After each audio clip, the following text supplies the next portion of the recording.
dedicated to Eastern and Southern Kentucky. This is WYMT Mountain News Weekend Edition.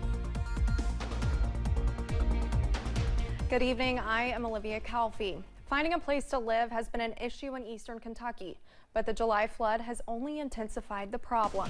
WYMT's Chandler Wilcox explains how the issue has slowed down the recovery process. Finding a spot to build a house has never been simple in Appalachia. We don't have a ton of flat property to build on, so you go through some urban communities, you've got neighborhoods of hundreds of homes. We don't have spaces traditionally to set that up the same way. With limited space to build, the housing shortage has led to a slower recovery process for flood survivors. We've got these people in these campers that are needing housing, and a lot of them took more time to process it because they were in houses, they were in the campers, so they didn't need it right then. And now that it's coming along for them in the process, they need that and it's not there for them. Many homes will need to be entirely rebuilt. The flood knocked houses off their foundation, and some residences that still stand are condemned. And after losing everything, they are relying on government assistance to afford rebuilding. Yeah, I'd like to get back to my place, but I can't do nothing until they settle with me. There have been local organizations answering the call. The Housing Development Alliance created a plan called Higher Ground. HDA officials say the group will build 4 homes in each flooded county, but just one organization cannot change the housing landscape of a region. I think the hardest part about all of this is there's no light switch you can flip to fix this issue immediately. Even if HDA is building homes, it takes so much time to do that. So it's not a next day fix. Without an immediate fix, finding a new home is another delay in recovery. In Hazard, Chandler Wilcox, WYMT Mountain News. Kentucky River Community Care Counselor Danita White says flood survivors do not have a timeline for when they must be out of their campers. One person is dead after a crash on Kentucky 3439 in Knox County yesterday evening. Kentucky State Police troopers say the driver of a 2010 Dodge Ram truck was traveling north when the truck hit a person walking in the roadway. The person was identified as 24-year-old Brandon Warren. Warren was taken to Barberville ARH for his injuries, but he later died. The crash is still under investigation.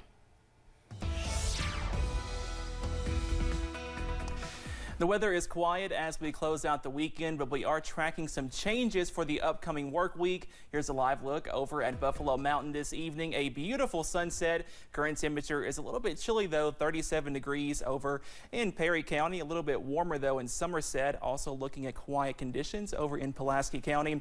43 degrees right now over at this location. Temperatures from the middle 30s to the middle 40s. A little bit warmer in the Cumberland Valley. 43 for Somerset, 41 for London, 34 in Pikeville, and 39 over in Jackson. The good news, we are dry on radar, and that dry weather is going to continue as we go into this evening. If you have any plans, be sure to bundle up because temperatures are going to fall to near freezing in the middle to lower 30s, waking up in the 20s on your Monday, and we are tracking some changes by Monday and for the rest of your work week as well. That full forecast coming up in just a little bit. Olivia? Thank you, Cameron. With the countless phone scammers out there targeting innocent people, several sheriff's offices and police stations across the region are working to make people more aware to prevent them from becoming victims. WYMT's Alyssa Williams spoke to those with the London Police Department to learn more about some of the scams to look out for. One Southeast Kentucky Police Department is dealing with the fallout from a phone scam that is conning people out of money. But why are people falling for the scam? Well, in this case, the caller is pretending to be a member of the police department. They knew the name of our chief of police. Sometimes they'll use the sheriff of that county or that jurisdiction. They'll have their information, names, titles, stuff like that that can seem very, very convincing. London Police Department Corporal Drew Jackson says an individual or organization is posing as officials with the London Police Department. The scammer is calling people and claiming to have a warrant for their arrests and telling them they must pay the department to get out of it. We've had several people actually send money, $500, $1,000, and it's a real issue we're having right now. Jackson says there are countless other phone scams beyond this one, like prize money scams or debt collection scams that people are falling for. When we have these types of complaints, it's typically older males or females who may not be up to date on this current situation. Jackson says regardless of how legitimate the individual seems over the phone, you should never give them your social security number, credit card information, or any other personal details. I can't think of many professional organizations or doctor's offices that will call and request any personal information or money from anyone.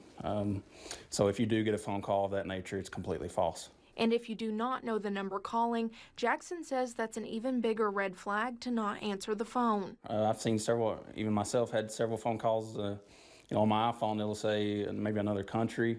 Obviously avoid those if you're not familiar with that number. If you don't have, family or any business in that area, you should definitely avoid it. If you have any information on a phone scam or feel as though you are a victim of one, police are asking that you contact your local law enforcement agency to report it. In London, Alyssa Williams, WYMT Mountain News.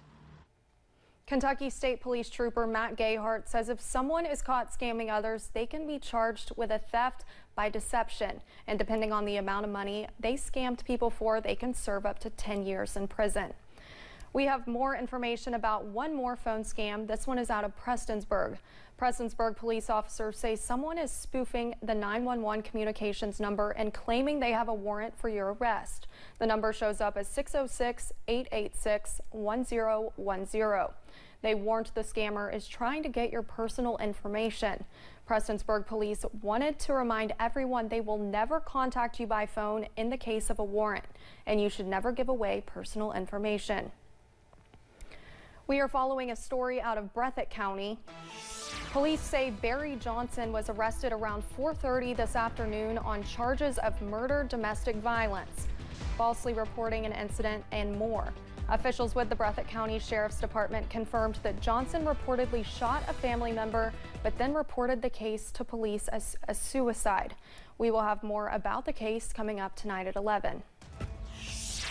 And one former candidate for U.S. Senate is now a member of the governor's administration. A look at how Charles Booker is taking on a new role. Plus, the weather is quiet to close out the weekend, but showers return as early as tomorrow. All those details coming up next.